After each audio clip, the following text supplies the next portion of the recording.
Hi there, my name's Nick and I've always been told that I'm eccentric, odd, weird and downright crazy. As it turns out, I have autism and ADHD, a combo which makes me a little bit quirky. Sensory issues 2. Smell. What do you like with smell? Do you enjoy the scent of perfumes or aftershaves? What about the aromas of food and wine, flowers and nature? I don't think smell is a major issue for me. Sure, I do smell a lot of things around me, and personally I don't use perfumes or strongly scented products anywhere. If others do, it does make my eyes water, but I don't really consider it problematic.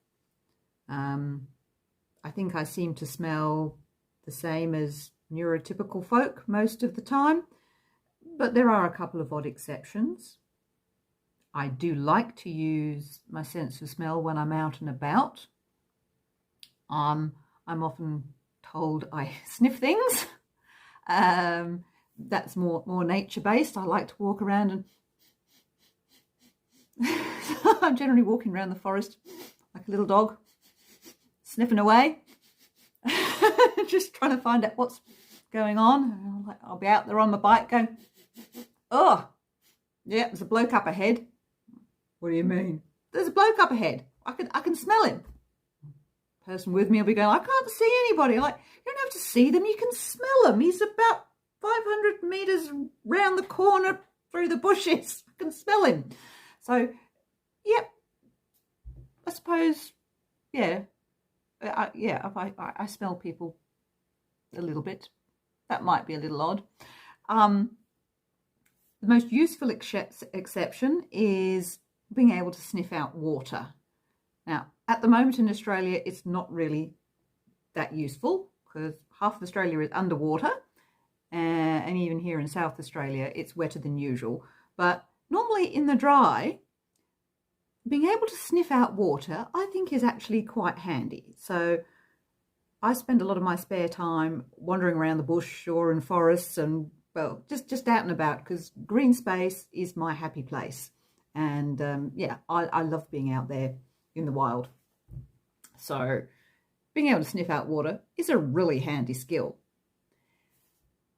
The second exception is not quite so useful, unless I wish to gain employment as either a pest exterminator or a cadaver dog, and the latter of which I think is extremely unlikely, because I can sniff out dead things.